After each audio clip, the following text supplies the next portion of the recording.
বোলা ৰাম ৰাম হৰি ৰাম ৰাম ৰাম। কৃষ্ণ পদে কৈছে শুনা সভা সদ সব কৃষ্ণৰ চেষ্টাক ক্ষণেকে মিলান্ত সুখ ক্ষণেকে বিপাক দ্বাৰকাবাসীৰ ভৈল কেন দুখ দেখা ইটো গৃহবাস সামান্যৰ কোন লেখা। দ্বাৰকাবাসী যি কৃষ্ণৰ একান্ত ভকত তেওঁলোকৰো এনেকুৱা গতি আৰু যিবিলাক আমি কৃষ্ণৰ বিমুখ আমাৰ কি গতি হ'ব। আপোনালোকে কেতিয়াবা ভাবি চাইছেনে আমি জীৱনত পোৱা দুখ আৰু সুখৰ মূল কাৰণ কি? ইয়াৰ কেইবাটাও কাৰণ। আমাৰ সুখ দুখৰ কাৰণ মূল চাৰিটা বুলি ভকতসকলে ক'ব বিচাৰে। 25% নিৰ্ভৰ কৰিছে আমাৰ প্ৰাৰব্ধ। আমি অকণমান আগত কৈছিলোঁ কোনো মানুহ এক মুহূৰ্ত কাম নকৰাকৈ থাকিব নোৱাৰে। নাহি কচ্ছিৎ ক্ষণমপি জাতু তিষ্ঠত্য অকৰ্মকৃত কাৰ্যতে হি অৱসকৰ্ম সৰ্ব প্ৰকৃতি জেৰ গুণেই। 3য় অধ্যায় 5 নম্বৰ শ্লোক গীতা। হে অৰ্জুন, কোনো মানুহ এক মুহূৰ্ত কাম নকৰাকৈ থাকিব নোৱাৰে। আমি অনবৰত কাম কৰি আছোঁ। আপুনি শুই থাকোঁতেও এটা কাম চলি আছে। আমি খাই আছোঁ সেইটো কৰ্ম, বহি আছোঁ সেইটো কৰ্ম, শুই আছোঁ সেইটো কৰ্ম, ঈশ্বৰক আৰাধনা কৰিছোঁ সেইটো কৰ্ম, ঈশ্বৰৰ বিমুখ হৈছোঁ সেইটো কৰ্ম। আমি যিয়ে কৰ্ম নকৰোঁ কিয় ইয়াৰ তিনি ধৰণৰ ফল আমাৰ জীৱনলৈ আহে। অনিষ্টম ইষ্টম মিশ্ৰম চ ত্ৰিবিধা কৰ্মনা ফলম ভৱতি অত্যাগিনম প্ৰেত্য নাতু সৈন্যচিনা ক্বচিত। 8 অধ্যায় 12 নম্বৰ শ্লোক গীতা। হে অৰ্জুন, মানুহৰ জীৱনলৈ তিনি ধৰণৰ ফল আহে কৰ্মৰ, যদি মোক অৰ্পণ নকৰাকৈ কৰে। প্ৰথম অভ্যাস কৰক, আপোনালোকে যি কৰে ভগৱান কৃষ্ণৰ চৰণত অৰ্পণ কৰি কৰক। ৰাতিপুৱা শোৱাৰ পৰা উঠিয়ে বিচনাৰ পৰা জাপ মাৰি কেতিয়াও নানামিব। 1 মিনিট সময় বিচনাত বহক আৰু সেইকণ সময়ত ভগৱান কৃষ্ণক প্ৰাৰ্থনা কৰি কওক, হে প্ৰভু নাৰায়ণ, আজিৰ দিনটো তোমাৰ চৰণত অৰ্পণ কৰিলোঁ। তাৰপাছত আপুনি নামক। ক'ৰবালৈ যাবলৈ ওলাইছে, হে প্ৰভু এই যাত্ৰা তোমাৰ চৰণত অৰ্পণ কৰিলোঁ, মাত্ৰ মনেৰে। আপুনি কিবা খাবলৈ লৈছে, হে প্ৰভু এই অন্নমুঠি তোমাৰ চৰণত অৰ্পণ কৰিলোঁ। ভগৱানে অৰ্জুনক কৈছে, অহম বৈশ্যানৰ ভূত্বা প্ৰাণীনাম দেহমাশ্ৰিত প্ৰাণ অপান সমাযুক্ত পঞ্চমন্যম চতুৰ্বিধম। 15 অধ্যায় 14 নম্বৰ শ্লোক গীতা। হে অৰ্জুন, মই সমস্ত জীৱৰ উদৰত জঠৰগ্নি হিচাপে প্ৰতিটো মুহূৰ্তত আছোঁ আৰু তেওঁলোকে যি ভোজন কৰে এই অন্ন মই হজম কৰোঁ। জঠৰগ্নি হিচাপে আমি যি অন্ন গ্ৰহণ কৰোঁ সেয়া ভগৱানে ইয়াত হজম কৰে। গতিকে আপুনি প্ৰভু ভগৱন্তক অৰ্পণ কৰিব যি খায়। খালি এটা কথা মনত ৰাখিব, আপুনি গ্ৰহণ কৰা খাদ্যভাগ ঈশ্বৰক অৰ্পণ কৰিব বিধৰ প্ৰসাদৰ দ্বাৰা যোগ্য হয়নে নহয়। এনেকুৱা আহাৰ অৰ্পণ কৰক যি ভাগ আপুনি অৰ্পণ কৰিব পৰা বিধৰ হয়। আৰু আটাইতকৈ ডাঙৰ কথা, ৰাতি শোৱাৰ সময়ত কাল চিৰহানে হে খায়া তু কিউ সোহে নিশ্চিন্ত। মূৰৰ শিতানত মৃত্যু থিয় হৈ আছে, তই নিশ্চিন্ত মনে কেনেকৈ শোৱাৰ প্ৰাক মুহূৰ্তটো 1 মিনিট বহক আৰু সেইকণ সময়ত ঈশ্বৰক প্ৰাৰ্থনা কৰি কওক, হে প্ৰভু নাৰায়ণ, ৰাতিটো তোমাৰ চৰণত অৰ্পণ কৰিছোঁ। কোনো গেৰেণ্টি দিব নোৱাৰে আপোনাৰ চকু মুদাৰ পাছত, টোপনি অহাৰ পাছত পিছদিনাৰ সূৰ্য উদয় আপুনি চাব পাৰিবনে নাই, এইটো গেৰেণ্টি কাৰো হাতত নাই। মোৰ ডাঙৰজন ভিনদেউ ৰাতি শুই আছে, কিতাপ এখন পঢ়ি আছিলে, হয়তো বুকুতে আছে। ৰাতিপুৱা উঠা নাই। বাইদেৱে ভাবিছে শুই আছে, ৰাতি চাগে বেছিলৈ সময়লৈকে পঢ়িছে, উঠোৱা নাই। ছোৱালীজনীও আহি মাজতে ধেমালি কৰি গ'ল, দেউতা ইমান দেৰি খোৱা নাই, উঠা নাই। 9টামান বাজি গ'ল, উঠা নাই। আৰু যেতিয়া আঁঠুৱা চঠুৱা দাঙি চালে, দেখিছে বছ চব হাত ভৰি টান হৈ গ'ল। ৰাতি শুই থাকোঁতে শেষ। কাৰ কেনেকৈ মৃত্যু আহে আমি গম নাপাওঁ। কোনো গ্যাৰেণ্টি নাই আপুনি ৰাতি শুই থকাৰ পাছত পাছদিনা ৰাতিপুৱা আপুনি সূৰ্য উদয় চাব পাৰিবনে নাই, কোনো গ্যাৰেণ্টি নাই। সেইকাৰণে খোৱাৰ সময়ত প্ৰাক মুহূৰ্তত এবাৰ ভগৱানৰ নাম লৈ শুৱক। ভগৱানে কৈছে গীতাত, অন্তকালে চ মামেবম স্মৰণ মুক্তা কলেবৰম ইয় প্ৰয়াতি চ মদভাৱম ইয়াতি নাস্তৈত্ৰ সংশয়। অষ্টম অধ্যায় 5 নম্বৰ শ্লোক গীতা। হে অৰ্জুন, শেষ মুহূৰ্তত যদি কোনোবাই মোৰ নাম লৈ যদি শৰীৰ ত্যাগ কৰিলে এজনে মোক পাব, ইয়াত কোনো সংশয় নাই। আৰু আপুনি খোৱাৰ সময়কণো আমাৰ কাৰণে হ'ব পাৰে অন্তকাল, শেষ সময়। সেইকাৰণে যিহেতু আমি নাজানো, ঈশ্বৰৰ নাম লৈ শুৱক। আমি যিমান কৰ্ম কৰিছোঁ যদি ঈশ্বৰক অৰ্পণ নকৰাকৈ কৰোঁ, তেতিয়াহ'লে তাৰ 3 ধৰণৰ কৰ্মফল আমি ভোগ কৰিব লাগে। অনিষ্টম ইষ্টম মিশ্ৰম চ ত্ৰিবিধা কৰ্মনা ফলম। ভাল বেয়া আৰু ভাল বেয়াৰ মিশ্ৰণ। যিমান কোটি কোটি বাৰ জন্ম ল'লোঁ, তাৰ ফলবিলাক এখন একাউণ্টত জমা হৈ আছে, সঞ্চিত কৰ্ম। এটা শৰীৰ নষ্ট হোৱাৰ পাছত আমাৰ হিন্দু ধৰ্মৰ যিটো বিশ্বাস, পুনৰ জন্ম লৈ আপুনি যিটো শৰীৰ পাব, তাত কি ভোগ কৰিব, তাৰ কাৰণে সঞ্চিত কৰ্মৰ পৰা এটা অংশ আনিব লাগে। এইটো কয় প্ৰাৰব্ধ। যদি আপোনাৰ কেৱল পুণ্য আহিল, আপুনি দেৱৰ শৰীৰ পালে, স্বৰ্গত গ'ল, কেতিয়ালৈকে থাকিব? তে ত্বম ভুক্ত্বা স্বৰ্গলোক বিশালম চীনে পুইনে মৰ্তলোকম বিশন্তি। 9ম অধ্যায় 21 নম্বৰ শ্লোক গীতা। হে অৰ্জুন, স্বৰ্গত এটা জীৱ তেতিয়ালৈকে থাকিব যেতিয়ালৈকে তাৰ পুণ্য আছে। পুণ্য ক্ষয় ভৰিলে পুনৰ নৰকত মজয়। আৰু যদি পাপ আহে তেতিয়াহ'লে অধোজনী, কীট পতংগ পোক পৰুৱা জীৱ জন্তু, এয়া অধোজনী। আৰু পাপ পুণ্যৰ মিশ্ৰণ পালে আমি মানুহৰ শৰীৰ পাওঁ। 100 কোটি জন্মান্তৰে হোৱে মহাভাগ, নৰ শৰীৰক জীৱে তেবে পাৱে লাগ। বহুত কোটি জন্মৰ পুণ্যৰ ফলত আমি এইটো শৰীৰ পাইছোঁ। কেৱল মানুহৰ শৰীৰত ভক্তি দিছে। আপুনি ভক্তিৰ দ্বাৰা আপোনাৰ জীৱন সফল কৰিব পাৰে, সঞ্চিত কৰ্ম নাশ কৰিব পাৰে, যাতে আৰু আহিবলগীয়া নহয়।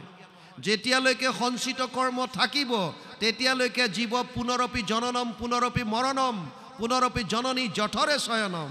বাৰে বাৰে জন্ম, বাৰে বাৰে মৃত্যু, এই সংসাৰ চক্ৰত ঘূৰিব লাগিব। সুখ দুখৰ 25% কাৰণ হৈছে প্ৰাৰব্ধ, যিটো আমি লৈ আহিছোঁ। তাত কিমান পুণ্য কিমান পাপ, এই মিশ্ৰিত কৰ্মত যাৰ যেনেকুৱা সেইমতে আমি ভোগ কৰিব লাগে। 25% নিৰ্ভৰ কৰিছে আইসকলৰ ওপৰত, মাতৃৰ ওপৰত। সন্তান গৰ্ভত থকা সময়ত তেওঁৰ খাদ্য অভ্যাস কেনেকুৱা আছিল আৰু মানসিক চিন্তাধাৰা কেনেকুৱা আছিল, 5টা জ্ঞানেন্দ্ৰিয়ৰ দ্বাৰা কেনেকুৱা ধৰণৰ জ্ঞান অৰ্জন কৰিছিল আৰু তেওঁ কি ধৰণৰ খাদ্য গ্ৰহণ কৰিছিল, ইয়াৰ সম্পূৰ্ণ প্ৰভাৱ গৰ্ভত থকা শিশুটোৱে পায়। তাৰ উদাহৰণ প্ৰহ্লাদ, তাৰ উদাহৰণ অভিমন্যু, তাৰ উদাহৰণ অষ্টবক্ৰ ঋষি। শাস্ত্ৰত বিভিন্ন পাব। মাকৰ লগত আপ্যায়নী নাৰীৰ লগত সন্তানটোৰ সংযোগ হৈ থাকে। সেইকাৰণে মাকে যি খায়, আনকি আপোনালোক জানি আচৰিত হ'ব, 5 মাহলৈকে গৰ্ভত থকা সন্তানটোৰ ছাল নহয়, চৰ্ম নাই। মাকে যি গ্ৰহণ কৰে জ্বলা টেঙা, আপ্যায়নী নাৰীৰ দ্বাৰা গৈ শৰীৰটোৰ গাত পৰে আৰু চিঞৰি উঠে, বহু অপি ময়া দৃষ্টা যোনি দ্বাৰম পৃথক পৃথক গৰ্ভবাস মহাদুঃখ ত্ৰাহিমাম মধুসূদন। হে মধুসূদন, হে ভগৱান কৃষ্ণ, তোমাৰ চৰণত শৰণ লৈছোঁ। বৰ কষ্ট পাইছোঁ ইউটেৰাছে অকণমান গৰ্ভাশয়ত, ভালকৈ হাত ভৰি মেলিব নোৱাৰে, কোচমোচ খাই থাকিব লাগে। তাকো প্ৰসৱৰ আগত কি হয়, উল্টা কৰি দিয়ে, মূৰটো তললৈ ভৰিকেইটা ওপৰলৈ। কিমান কষ্ট, 20টা মূত্ৰৰে গোটেই ঢাকি থাকে, তাৰ মাজত কিমান কষ্ট পাবলগীয়া হয়। মাকৰ যেনেকুৱা চিন্তা, মাকৰ যেনেকুৱা খাদ্য অভ্যাস, ইয়াৰ সম্পূৰ্ণ প্ৰভাৱ পৰে শিশুটোৰ ওপৰত। 25% আইসকলৰ এইকাৰণে দিছে, সন্তান জন্ম দিয়াৰ প্ৰাক মুহূৰ্তত ভাগৱতৰ তত্ত্ববিলাক বুজি লোৱাৰ কাৰণে চেষ্টা কৰিব লাগে। আমি যদি 20 বছৰ 25 বছৰত বিয়া বাৰু কৰাই সন্তান জন্ম দিয়ে, কামনা বাসনাত লিপ্ত হৈ সেইকাৰণে সুসন্তান পোৱাৰ পৰা বঞ্চিত হৈ থাকোঁ। তত্ত্ববিলাক যদি বুজি লওঁ, সকলো কথা আছে ভাগৱতত, কেৱল অধ্যয়ন কৰক, গ্ৰন্থ হিচাপে অধ্যয়ন কৰক, কোনো নাপায় নোপায় একো নাই। মই প্ৰায়ে কওঁ, এজনী ছোৱালী যদি মাষ্টাৰ ডিগ্ৰী কৰি আছে আৰু তেওঁক যদি কীৰ্তনৰ দৰকাৰ হ'ল, আছামিজ লিটাৰেচাৰ যদি তেওঁ লৈছে, কীৰ্তনৰ পঢ়িবলগীয়া হ'ল, ভাগৱত পঢ়িবলগীয়া হ'ল, আৰু সেই সময়ত পৰীক্ষাৰ সময়ত তেওঁ যদি পেৰিয়ড হয়, কি কৰিব তেতিয়াহ'লে? পঢ়িবনে নাই? গ্ৰন্থ হিচাপে পঢ়ক, একো আপত্তি নাই, কিতাপ হিচাপে পঢ়ক। চৈতন্য কৰি ল'লে নীতি নিয়ম সকলো মানিবলগীয়া হয়। আজি ইয়াত আপোনালোকে চৈতন্য কৰিছে, ইয়াত প্ৰপাৰ নীতি নিয়মৰ মাজেদি আহিছে, কিন্তু ইয়ালৈও সেইসকল আহিব পাৰিব যিসকলে নিজকে কায়িকভাৱে শুদ্ধ বুলি ভাবি আছে। তেওঁলোকৰ কাৰণে কোনো মানা হ'ব নালাগে, কোনো মানা নাই। স্ত্ৰী শূদ্ৰে কৰে যদি আমাত ভকতি, তাহাকো কহিবা ইটো জ্ঞান মহামতি।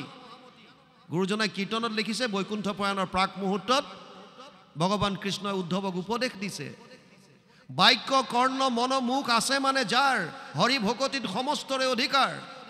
সকলোৰে অধিকাৰ আছে, কেৱল বাপ সমস্তৰ নেকি? চবৰে অধিকাৰ আছে, আহিব পাৰে। আইসকলে গৰ্ভৱতী অৱস্থাত যেনেকুৱা চিন্তা চৰ্চা কৰে, যদি ভাল সংগ পাইছে, যদি টিভি চিৰিয়েলৰ পৰা শাহু বোৱাৰী কাজিয়াবিলাক নাচায়, যদি গিৰিয়েক ঘৈণীয়েকৰ সন্দেহা সন্দেহীবিলাক যদি কিছুদিনৰ কাৰণে বাদ দিয়ে, যদি ভকতৰ লগত ভাগৱতৰ অধ্যয়ন কৰে, কীৰ্তন যদি পাঠ কৰে, ভাল ভাল যদি আপোনালোকে কথাবিলাক জ্ঞানেন্দ্ৰিয়ৰ দ্বাৰা গ্ৰহণ কৰে, তাৰ ৰিজাল্ট আপোনালোকে পিছত সন্তানটোত পাব। এই সমস্ত আপোনাৰ দ্বাৰা সন্তানটোৱে গ্ৰহণ কৰিছে, গতিকে এটলিষ্ট সেইকেইটা দিনটো কষ্ট কৰক সন্তানটোৰ কাৰণে। বাপ সমস্তৰ ওপৰত নিৰ্ভৰ কৰিছে 25%। সৃষ্টি কাৰ্যত আগবঢ়াৰ আগত তেওঁৰ মানসিক স্থিতি কেনেকুৱা? জীৱই আহি অন্নৰ দ্বাৰা তেওঁৰ মনত প্ৰৱেশ কৰে, আৰু তাৰ পাছত তেজৰ দ্বাৰা তেওঁৰ বীৰ্যত, আৰু পাছত পত্নীৰ গৰ্ভত যায়। গতিকে মানসিক স্থিতি কেনেকুৱা আছিল পুৰুষজনৰ, তাৰ ওপৰত নিৰ্ভৰ কৰিছে 25%। এটা সন্তান জন্ম হোৱাৰ পাছত 75% আৰু সলনি কৰিব পৰা কোনো উপায় নাই, কিন্তু তথাপিও আমাৰ হাতত 25% থাকে। মোৰ যদি প্ৰাৰব্ধ বেয়া হৈ যায়, মোৰ মায়ে যদি ভাল কথা চিন্তা নকৰিলে, মোৰ দেউতায়ো যদি ভাল কথা চিন্তা নকৰিলে, 25% তথাপিও আমাৰ হাতত থাকে। আমি বৰ্তমান কি কৰিছোঁ, এই বৰ্তমান সময়ৰ কৰ্মখিনিক ভাগৱতে কৈছে, শাস্ত্ৰত কৈছে ভৱিষ্যৎ কৰ্ম, ক্ৰিয়ামান কৰ্ম। এই কৰ্মখিনি যদি শুদ্ধ হয়, কৃষ্ণত যদি একান্ত শৰণ হয়, আৰু ভকতৰ সংগত যদি তেওঁৰ লীলাসমূহ নিয়মিতভাৱে শ্ৰৱণ কীৰ্তন কৰে, অন্তৰ যদি পবিত্ৰ কৰে, সমস্ত জীৱৰ প্ৰতি যদি প্ৰেম ভাৱ হয়, বিশেষত মনুষ্য গণত যিটো নৰে, বিষ্ণু বুদ্ধি কৰি সৰ্বদাই মান্য কৰে, এই সত্যটো যদি আমি উপলব্ধি কৰিব পাৰোঁ, তেতিয়াহ'লে ভগৱানে কৈছে যিমানেই বেয়া নহওক কিয়, আপোনাৰ গুৰুৰ কৃপাত, প্ৰভু ভগৱন্তৰ দয়াত এই জন্মতে সঞ্চিত কৰ্ম ধ্বংস কৰিব পাৰিব আৰু পৰম মুক্তি লাভ কৰি যাব পাৰিব। পুনৰবাৰ আপুনি আহিবলগীয়া নহয়। সেইকাৰণে আমাৰ কৰ্মৰ ওপৰত নিৰ্ভৰ কৰিছে সুখ দুখ। ইয়াত কৈছে দ্বাৰকাবাসীৰ ভৈল কেন দুখ দেখা, ইটো গৃহবাস সামান্যৰ কোনো লেখা। আশা সুত ধন জন যেন চাইৰ জৰি, পুত্ৰ পৰিবাৰ সবে সপোনৰ খৰি, আৰু অৰ্থে নৰতনো নকৰা বিফল, সততে কৃষ্ণৰ চিন্তা চৰণ কমল। যিবিলাকৰ কাৰণে আমি দিন ৰাত একাকাৰ কৰি দিছোঁ, এইবিলাক সব অস্থায়ী, কোনো চিৰস্থায়ী নাই। য'ত আমি সুখ বিচাৰিছোঁ, যিটোৰ মাজেদি আমি কওঁ যে মই মোৰ ছোৱালীজনীক একে প্ৰাণতকৈ অধিক ভাল পাওঁ, মিছা। মই মোক ভাল পাওঁ, মই মোৰ ল'ৰাটোক অতি ভাল পাওঁ, মোৰ জীৱ সেইটো, মোৰ প্ৰাণ সেইটো, ভুল। মই মোক ভাল পাওঁ, আৰু মোৰ অৰ্থে ল'ৰাটোৱে কাম কৰি আছে কাৰণে তাক মই ভাল পাইছোঁ। যিদিনাই মোৰ অমতত কাম কৰিব সেইদিনা এখন সমাজত তেজপুত্ৰ কৰি দিয়া ৰেকৰ্ডো বহুত আছে লগে লগে কোৰ্টত গৈ লিখি দিয়ে এইটো মই আজিৰ পৰা মৃত বুলি ঘোষণা কৰিলোঁ মোৰ সন্তান নহয় কিয় কালিলৈকে তোমাৰ সন্তান আছিল তোমাৰ প্ৰাণ আছিল তোমাৰ জীৱ আছিল কি হ'ল হঠাৎ তোমাৰ কথা নমনা হ'ল তাৰ মানে ভাল কাক পাওঁ নিজক আমি স্বাৰ্থপৰ চব নিজক ভাল পাওঁ মোৰ অৰ্থে বাকীবিলাকে কাম কৰক মই যেনেকে ভাল পাওঁ তেনেকে বাকীবিলাক চলক সমাজত সেইটোৱে পৰিয়ালত সেইটোৱে দেশত সেইটোৱে মই যিটো ভাল পাইছোঁ সেইটোৱে শুদ্ধ সত্য আৰু বাকীবিলাক মোৰ মতে চলক নচলিলে খেলি মেলি নচলিলে কাজিয়া সমাজত যিমানবিলাক খেলি মেলি লাগিছে কিহৰ কাৰণে এজনে ভাবে যে মই কোৱাটোৱে শুদ্ধ সত্য মোৰ মতে চলক আৰু আনজনে কৈছে নহয় আপোনাৰ মতে কিয় চলিম মোৰ মতে মই চলিম ইয়াৰ কাৰণেতো সংবিধান দিছে আৰু আমাক দিছে শাস্ত্ৰ অৰ্জুনক কৈছে তস্মাৎ শাস্ত্ৰম প্ৰমাণমতে কাৰ্য ব্যৱস্থিত জ্ঞাত্বা শাস্ত্ৰ বিধান উক্তম কৰ্ম কৰ্তুমি অৰ্হসি ষষ্ঠাদশ অধ্যায় 24 নম্বৰ শ্লোক গীতা হে অৰ্জুন তোৰ কাৰ্য আৰু অকাৰ্যৰ ক্ষেত্ৰত এটাই প্ৰমাণ হ'ব এইটো হৈছে শাস্ত্ৰ প্ৰমাণ শাস্ত্ৰ কি শাস্ত্ৰৰ উত্তম গীতা ভাগৱত বাকী আমি যাৰ অৰ্থে কৰি আছোঁ যত যিমান আছে এইবিলাক সব মিছা যদি আত্মাৰ আৰু আহিব যদি নালাগে বুলি ভাবে উপায় এটাই দিছে গীতাত 700 শ্লোক আছে 700 শ্লোকত প্ৰথমতে অৰ্জুনৰ মনৰ সংশয় নিৰাকৰণৰ কাৰণে বিভিন্ন উপদেশ দি গৈছে সিদ্ধান্ত দিছে শেষত সৰ্বগুহ্যতমম ভূয় শৃণুমে পৰমম বচ ইষ্টসীমে দৃঢ়মিতি ততো বক্সামি তে হিতম অষ্টাদশ অধ্যায় 64 নম্বৰ শ্লোক গীতা হে অৰ্জুন এতিয়া মই গোপনীয়ৰ পৰা গোপনীয় কথাটো তোক কওঁ শুন কি ক'লে সৰ্বধৰ্মান পৰিত্যাজ্য মাম একম শৰণম ব্ৰজ অহম ত্ব সৰ্ব পাপেভ্যো মোক্ষয়িষ্যামি মা শুচ অষ্টাদশ অধ্যায় 66 নম্বৰ শ্লোক গীতা সৰ্বধৰ্ম এৰি এক শৰণ সাক্ষাৎ সুদৃঢ় বিশ্বাসে সখী লৈ কোৱা আমাত নকৰিবা ভয় হেৰা কৰো অংগীকাৰ সমস্ত পাপত মই কৰিব নিস্তাৰ সব বাদ দি কেৱল মোৰ ওচৰত আহা আৰু আমি ধন ধান পুত্ৰ পৰিবাৰ বিভিন্ন ধৰণৰ কামত লাগি আছো এইবিলাক সব কি বুলি কৈছে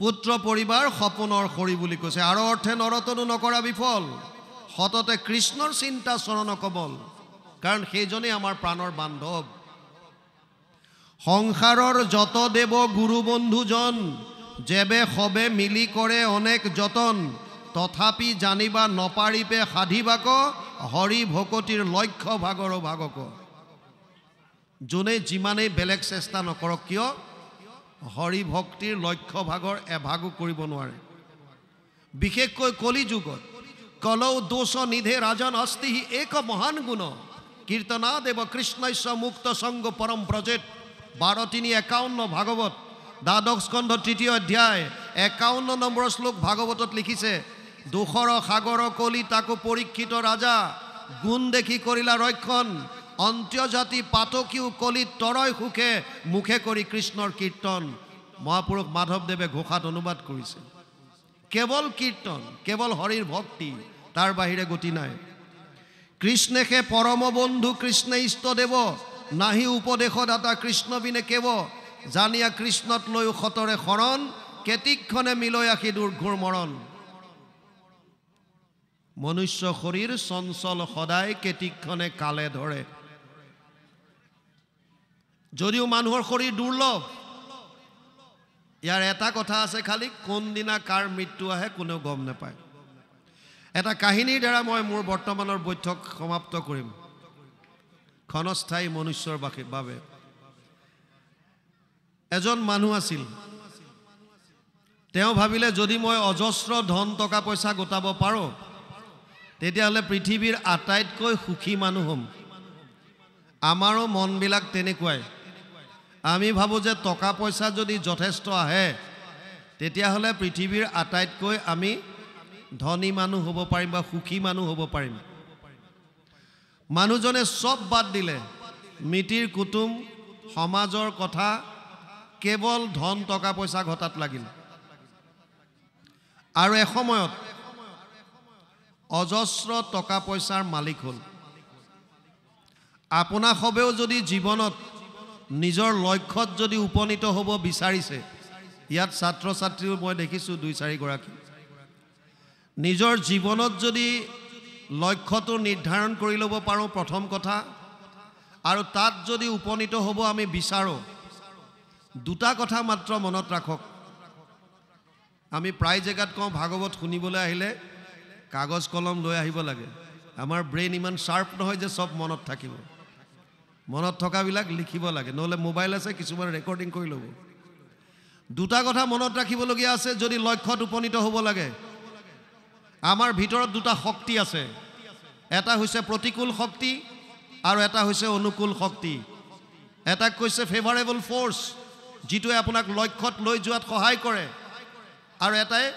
বাধা দিয়ে অবস্টেকল উদাহৰণৰ লগত বুজক মেট্ৰিক দিব HSLC এক্সাম দিব ছোৱালী এজনী তাই মনতে সিদ্ধান্ত কৰিলে যে মই এবাৰ আটাইকিটা বিষয়ত 100 মাৰ্কস কৰি আনিম 100/100 ইন অল সাবজেক্ট সবতে আৰু লগে লগে ভিতৰত থকা যেটো অনুকূল শক্তি এই শক্তিটোৱে ক্ৰিয়া কৰা আৰম্ভ কৰি দিলে ছোৱালীজনী মনলে ভাব আহিছে মই যদি আটাইকিটা বিষয়ত 100 মাৰ্কস আনিব লাগে তেতিয়া হলে মই জেনেকৈ এতিয়া পঢ়ি আছো এই ধৰণে পঢ়িলে নহব মোৰ পঢ়াৰ ষ্টাইলটো বেলেগ কৰিব লাগিব হাৰ্ড ৰিডিং নহয় মই স্মাৰ্ট ৰিডিং কৰিব লাগিব প্ৰথম কাম কৰিলে ভিতৰৰ পৰা ভাব আহি আছে সময়ৰ টাইম ম্যানেজমেন্ট কেনেকৈ সময়খিনি ম্যানেজ কৰিব আমাক সকলোকে 24 ঘণ্টা দিছে দুখীয়াজনকো 24 ঘণ্টা দিছে ধনীজনকো দিছে সফলজনকো দিছে বিফলজনকো দিছে সময়ৰ ব্যৱহাৰ কেনেকৈ আমি কৰিম এটো হৈছে 1 নম্বৰ কথা তিনটা ভাগ কৰক 8 ঘণ্টা 8 ঘণ্টা 8 ঘণ্টা খোৱাৰ কাৰণে 8 ঘণ্টা সাফিসিয়েন্ট যথেষ্ট 2 ঘণ্টাৰ ভিতৰত গা ধোৱা খোৱা ইত্যাদি কৰি 6 ঘণ্টামান শুই দিলে আমাৰ কাৰণে যথেষ্ট 8 ঘণ্টাত খোৱাটো যদি আমি সামৰো 8 ঘণ্টা প্ৰয়োজন হয় দৈনিক কৰ্মৰ কাৰণে স্কুলীয়া ল'ৰা ছোৱালী স্কুলৰ কাৰণে কাম কৰা মানুহৰ কৰ্মৰ কাৰণে 8 ঘণ্টা সাফিসিয়েন্ট ইয়াতকৈ বেছি যদি কোনোবাই লগায়ো তেতিয়া ওভাৰটাইম দিব লাগে ম্যাক্সিমাম 8 আৱাৰ্স এ ডে নহলে লেবাৰ অফিচৰ পৰাও গম পালে তেওঁলোকক পানিশ কৰিব পাৰে শাস্তি দিব পাৰে 8 ঘণ্টা 16 ঘণ্টা গল বাকি থাকিল 8 ঘণ্টা এই 8 ঘণ্টা আমি কেনেকৈ লগাইছো এটো খালি টাইম বুলি কয় এই 8 ঘণ্টা কোনে কেনেকৈ ব্যৱহাৰ কৰিছে তাৰ ওপৰত নিৰ্ভৰ কৰিছে তেওঁৰ লক্ষ্য স্থানত উপনীত হ'ব পাৰিব নে নোৱাৰে আমাৰ বহুতে এই 8 ঘণ্টা কেৱল মোবাইলটো চাই বিভিন্ন ধৰণৰ এন্টাৰটেইনমেন্টত পাস কৰি দিয়ে মোবাইলটোক মই বেয়া বুলি কেতিয়াও নকওঁ চাকু এখনেই ডাক্তৰো ব্যৱহাৰ কৰে ডকাইতো ব্যৱহাৰ কৰে ডাক্তৰে ব্যৱহাৰ কৰে কাৰোবাৰ পেট ফালি অপাৰেচন কৰি প্ৰাণীটোক বচাবলৈ আৰু ডকাইতে ব্যৱহাৰ কৰে কাৰোবাৰ ডিগিত ডেগাৰ ৰাখি তাৰ পৰা ধনখন লুটিবলৈ ডেগাৰখনৰ কি ভুল আছে চাকুখনৰ কি ভুল আছে মোবাইল যেটো মোবাইল আমি ব্যৱহাৰ কৰি পেলাই হয়তো সময় পাস কৰাই আছো এই মোবাইলৰ ওপৰত ভিত্তি কৰি বহুতে UPSC এক্সাম ক্ৰ্যাক কৰিছে পাস কৰিছে সফল হৈছে ভাৰতৰ আটাইতকৈ টাফ এক্সাম হৈছে UPSC IAS IPS জৰ পৰা হৈ আছে কেৱল মোবাইলৰ ওপৰত ভিত্তি কৰি পেলাই তেনেকুৱা টাফ এক্সাম পাস কৰা ৰেকৰ্ডো আছে আমি ব্যৱহাৰ কেনেকৈ কৰিছো ব্যৱহাৰ 8 ঘণ্টা যি খালি টাইম আছে যি সকলে সংগীতৰ ওপৰত আগবাঢ়িব বিচাৰিছে তেওঁলোকে যদি 8 ঘণ্টা ৰিৱাজ কৰে যি সকলে খেলৰ জগতত আগবাঢ়িব বিচাৰিছে তেওঁলোকে যদি খেলৰ যদি অভ্যাস কৰে যি সকলে পঢ়া শুনাত আগবাঢ়িব বিচাৰিছে এই 8 ঘণ্টা যদি এক্সট্ৰা তেওঁলোকে পঢ়া শুনা কৰে নিজৰ লক্ষ্যত উপনীত হ'ব পাৰিব ছোৱালীজনীয়ে থিৰাং কৰিলে মই ৰাতিপুৱা 4 ঘণ্টা পঢ়িম আৰু ৰাতি 4 ঘণ্টা ঘৰত পঢ়িম এক্সট্ৰা মোৰ খালি টাইমখিনি মই পঢ়াত লগাম শিডিউল বনালে ৰাতিপুৱা 4টাত উঠিম 4টাৰ পৰা 8টালৈকে মই পঢ়িম 4টা সাবজেক্ট এঘণ্টা ৰাখিলে 8টা বজাত মই গা চা ধুম আৰু কিবা এমুঠি খাই স্কুল যাম 2:30টাত স্কুল শেষ হ'ব তাৰপিছত মোৰ টিউচন আছে মই ঘৰলৈ আহি পাম 5টাত কিবা এমুঠি খাম 6টা বজাৰ পৰা পুনৰ পঢ়াত বহিম 10টালৈকে পঢ়িম 10টাত মই শুই যাম সব ঠিক অনুকূল শক্তিয়ে সহায় কৰি আছে আৰু মোবাইলত এলাৰ্ম দিলে এলাৰ্ম দি ৰাতি শুই গ'ল বতৰ ঠাণ্ডা মাকে তাতে গাত কাপোৰ এখন দি দিছে ধুনীয়া শুই আৰাম পাইছে ছোৱালীজনীয়ে ৰাতিপুৱা ছোৱালীজনীয়ে পাহৰি গ'ল মোবাইলটোৱে পাহৰা নাই কিৰিং কিৰিং কৰিলে ছোৱালীজনীৰ চকু খোল খাইছে মোবাইলটো চাইছে 4টা বাজিছে মনত পৰিছে কালি মই এলাৰ্ম দিছিলোঁ 4টাত উঠি পেলাই মই পঢ়িব লাগে কিন্তু এতিয়া প্ৰতিকূল শক্তিটোৱে কাম কৰা আৰম্ভ কৰি দিছে মনৰ পৰা ভাব আহিছে আজিটো বাদ দিম আৰু আজি ইমান আৰাম লাগিছে শুই থাকো আজি কাইলে দেখা যাব বস কোনে মানা কৰিলে না মাকে না বাপেকে না ককায়েকে না ভনীয়েকে নিজৰ ভিতৰৰ পৰা আহিছে ভাব সেইকাৰণে অৰ্জুনক গীতাত কৈছে উধৰে আত্মনাত্মানম না আত্মানম অৱসাদয়েত আত্মৈ বহি আত্মনো বন্ধু আত্মৈ বহি পুৰাত্মন 6ষ্ঠ অধ্যায় 5 নম্বৰ শ্লোক গীতা হে অৰ্জুন তই যিটো অৱস্থাত আছ তাৰ পৰা ওপৰলৈ উঠিবলৈ চেষ্টা কৰ এটা কথা মনত ৰাখিবি ইয়াত কিন্তু তোৰ মনটোৱে শত্ৰু আৰু মনটোৱে বন্ধু আপুনি আপোন বন্ধু আপুনি আপোন শত্ৰু আপুনি আপোন ৰাখে মাৰে মহাপুৰুষ মাধৱদেৱে ঘোষাত অনুবাদ কৰি দিলে আমি পঢ়িলে গম পাম এই মানুহজনে সব বাদ দিলে লক্ষ্যস্থান নিৰ্ধাৰণ কৰিলে ইন্টাৰেষ্টিং কথা আকৌ লক্ষ্যস্থান নিৰ্ধাৰণ কৰাৰ ক্ষেত্ৰতো অভিভাৱকসকল বিশেষভাৱে সচেতন হ'ব ঘোঁৰা গাধ মাছ কাছ বান্দৰ সবকে খেজুৰ এজোপাৰ সন্মুখত লৈ গৈ উঠিবলৈ দিলে উঠিব নোৱাৰে পৃথিৱীত এনেকুৱা এজোপা বৃক্ষ নাই যিজোপা বৃক্ষ কোনোবা ঔষধিত কামত নাহে পৃথিৱীত এনেকুৱা এটা জীৱ নাই যিটো প্ৰকৃতিৰ কামত নাহে পৃথিৱীত এনেকুৱা এজন ব্যক্তি নাই যাক এটা বিশেষ গুণ দি পেলাই পঠিওৱা নাই প্ৰত্যেকজনৰ ভিতৰত একোটা বিশেষ ধৰণৰ গুণ আছে অভিভাৱকৰ দায়িত্ব সৰুৰে পৰা আপুনি অবজাৰ্ভ কৰক চাওক কি গুণ আছে মোৰ সন্তানটোৰ তাক বৃদ্ধি কৰিবলৈ চাওক আৰু লগতে আধ্যাত্মিক শিক্ষা দিয়ক তেতিয়া চাব কেনেকৈ আপোনাৰ সন্তান উজ্বলিছে কেৱল সবেই যদি IPS IAS হৈ যায় কাক সন্তানে কাৰ ওপৰত শাসন কৰিব সব যদি প্ৰশাসনিক বিষয়া হৈ যায় নোৱাৰে এইকাৰণে প্ৰথমতে নিজৰটো চাওক মোৰ কি গুণ আছে ৰাতি 12টা বজাত জগাই দিলো যিটো কৰ্ম হাঁহি হাঁহি কৰিবলৈ আগবাঢ়ি যায় গম পাব হেতুতে আপোনাৰ ইন্টাৰেষ্ট বেছি আপুনি খেলত ইন্টাৰেষ্ট থকা বিলাকক ৰাতি টোপনিৰ পৰা জগাই যদি কৈ দেই ফুটবল খেল দিছে বল উঠ ই গপকে উঠিব কিয় তাৰ খেলত ইন্টাৰেষ্ট যিসকল গানত ইন্টাৰেষ্ট শুই আছে ঠাণ্ডা দিন বিৰাট লৈ শুই আছে ৰাতি যদি কৈ দিয়ে অমুক প্ৰগ্ৰামটো দিছে উঠ ই জাপ মাৰি উঠিব কিয় তাৰ গানত ইন্টাৰেষ্ট আপুনি গম পাব আপোনাৰ কিহত আছে এই মানুহজনে সব বাদ দিলে কেৱল টকা আৰু এসময়ত অজস্ৰ ধন সম্পত্তিৰ মালিক হ'ল বহুত টকা পইচা আহিল পিছে যিটো ভাবিছিল যে অজস্ৰ ধন টকা পইচা হলে পৃথিৱীৰ আটাইতকৈ মই সুখী মানুহ হ'ম মনত আকৌ এটা বেয়া চিন্তা আহি গ'ল যদি মোৰ মৃত্যু হয়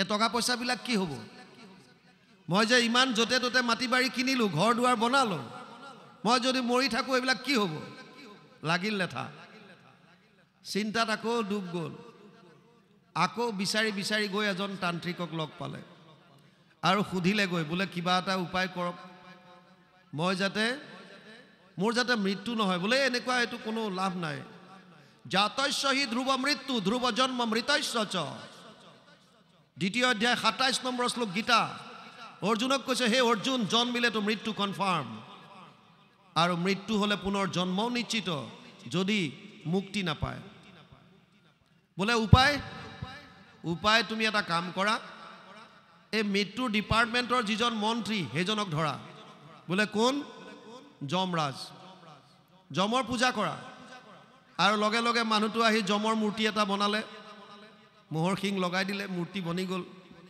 আৰু পূজা কৰিবলৈ ধৰিলে যম লোকত যমৰাজে ভাবিছে মোৰ নাম শুনিলে পৃথিৱীৰ মানুহ পলাই ই বেটা কোন আহিছে মোক মাতিবলৈ আকৌ মনতে ভাবিছে কাষ্টমাৰ নেপাওঁৱে মই বড়ি মুস্কিলত এটা পাইছোঁ গতিকে অহাই ভাল সেইকাৰণে সোনকালে আহিল আৰু আহি ক'লে বছ ইমানকে মোক কিয় মাতিছা এতিয়া সেই মানুহজনৰ মনত আকৌ সন্দেহ হৈ গ'ল যমৰ পূজা কৰিবলৈ লৈছিলোঁহে যম আহি দেখোন পালেহি এইটো অৰিজিন পিচটো হয়নে নহয় সুধিছে যে তুমি সেইজন হয়নে নহয় নে পোচাক চোচাক পিন্ধি আহিছে ভাৱৰীয়া সাজি বোলে নাই ডাইৰেক্ট যম লোকৰ পৰা আহিছোঁ কিয় মাতিলা বোলে হ'ব কথা বতৰা পাতিম আগতে অকণমান অতিথি আপ্যায়ন হৈ লওক ফ্ৰিজ খুলিলে ঠাণ্ডা বটল এটা আনিলে কিবা আৰু অলপমান স্নেক্স ভুজিয়া চুজিয়াৰ লগত খুৱাই দিলে যমে এইবিলাক খাই লোৱাৰ পাছত কিবা দেখোন টোপনি টোপনি ভাৱ আহিছে নিচা নিচা লাগিছে আৰু ক'লে বোলে মোৰ কিবা অলপ গাটো বেয়া লাগিছে নিচা নিচা লাগিছে টোপনি অহাৰ নিচিনা লাগিছে আধা ঘণ্টামান জিৰাব পাৰিমনে বোলে একদম বিচনা ৰেডি আছে বিচনা ৰেডি কৰি থোৱা আছে আধা ঘণ্টা শুলে তাৰ পাছত ক'লে কোৱা এতিয়া কি লাগে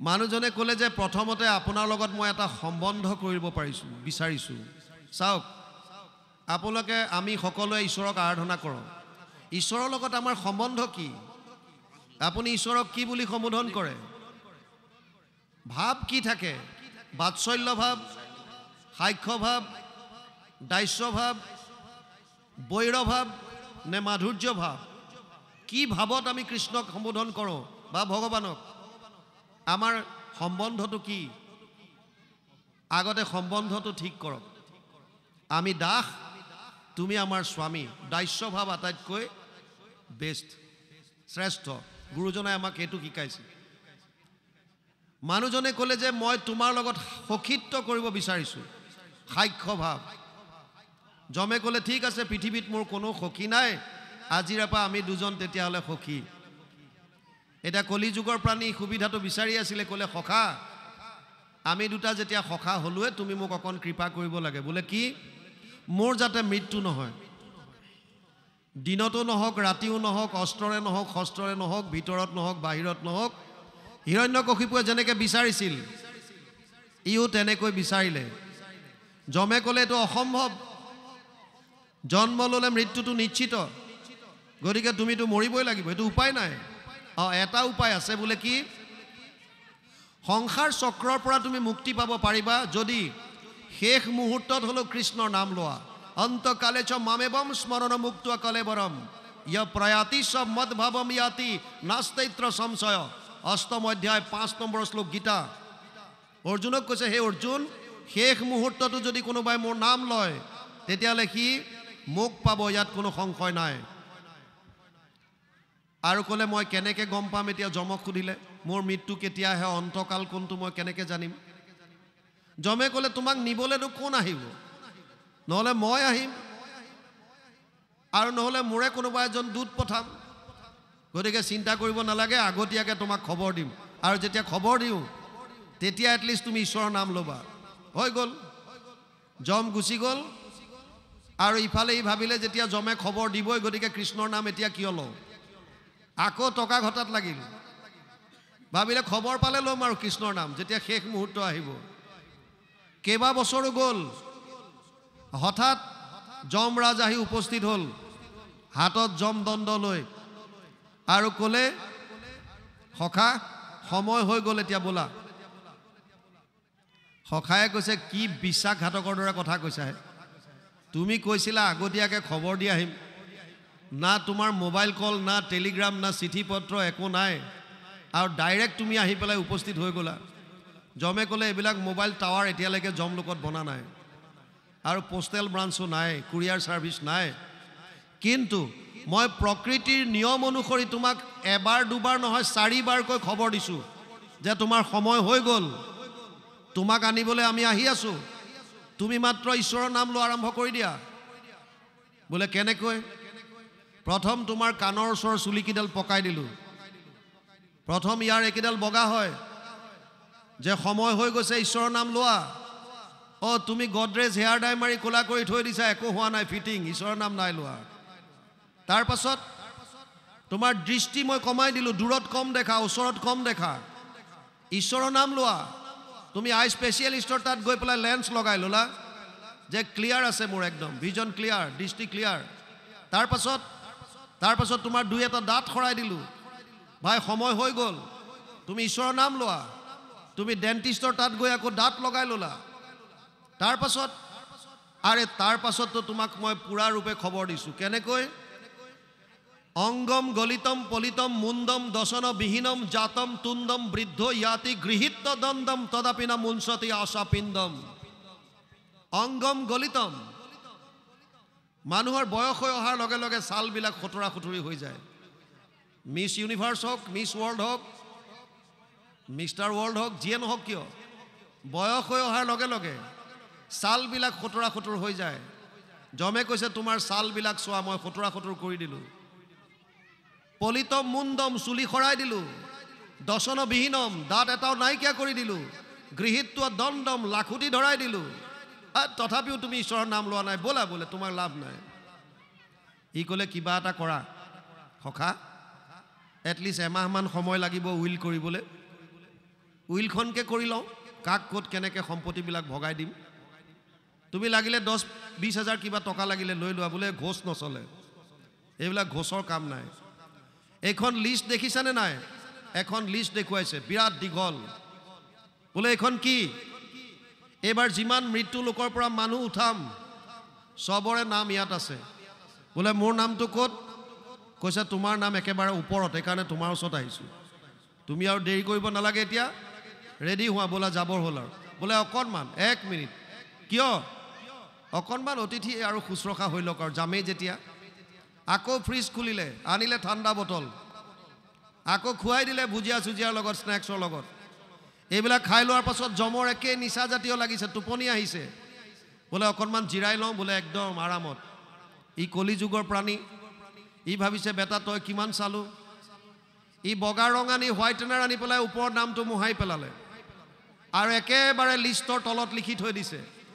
ভাবিছে বেটা তই এতিয়াতো মোৰ নামটো নেদেখ ওপৰত, তই এয়া মানুহ আনিবলৈ যোৱালে মই উইল বনাব পাৰিম। আধা ঘণ্টা শুওঁতে এইফালে এইটো কাম কৰি পেলাই লিষ্টখন জেগাত থৈ দিছে।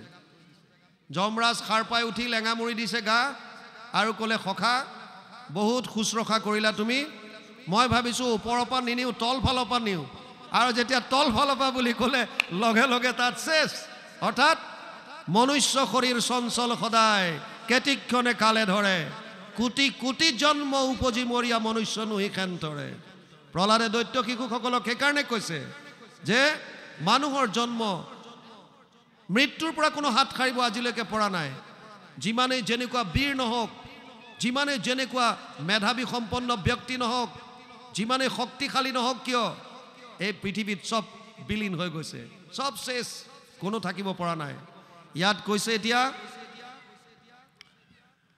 জানিয়া কৃষ্ণত লৈও সতৰে শৰণ, কেতিক্ষণে মিলৈ আহি দুৰ্ঘোৰ মৰণ। কাৰ কেতিয়া মৃত্যু আহে আমি গম নাপাওঁ, সেইকাৰণে বিলম্ব নকৰি, পলম নকৰি এই মুহূৰ্তৰ পৰা হৃদয়ত কৃষ্ণক ধাৰণ কৰক, নাম ল'বলৈ আৰম্ভ কৰক। এতিক্ষণে কালে উৰুৱাইবে ঘৰ বাৰী, চলিবা জোৱাৰে যেন 2 হাত জাৰি। কেতিয়া ঘৰ বাৰী উৰুৱাই কালে লৈ যায় ঠিক নাই। যেনেকৈ জোৱাৰীয়ে আটাইকেইটা পইচা যোৱাৰ পাছত এই ৰকম মাৰি পেলাই ঘূৰি আহে, চব শেষ, পকেটৰ পইচা খালী। হেন জানি যতনে তেজিৱান কাম, অন্তক চাৰুক ডাকি বোলাৰাম ৰাম। সেইকাৰণে ইয়াত গুৰুজনাই লিখিছে, একাদশ স্কন্ধ গুৰুজনাই কৰিছিল, চব বাদ দি পেলাই কৃষ্ণৰ নাম ল'বলৈ কৈছে। কেৱল আমাক 11টা ইন্দ্ৰিয় দিছে, 10টা ইন্দ্ৰিয় আপোনালোকে নিজৰ নিজৰ কৰ্মত লগাই থওক, কোনো আপত্তি নাই। যিসকলে পঢ়া শুনা কৰি আছে পঢ়া শুনা কৰক, খেতি বাতি কৰি আছে খেতি বাতি কৰক, চাকৰি কৰি আছে চাকৰি কৰক, কোনো আপত্তি নাই। 10টা ইন্দ্ৰিয়ৰ দ্বাৰা সংসাৰৰ কাৰণে কৰ্ম কৰক। এটা ইন্দ্ৰিয় ভগৱানে কৈছে মোক দিয়া, মন মনা ভৱ মদ ভক্ত মধ্যাজি মাম নমস্কৰো, মামে বৈশ্বাসী সত্যম তে প্ৰতি জানে প্ৰিয়সী মে।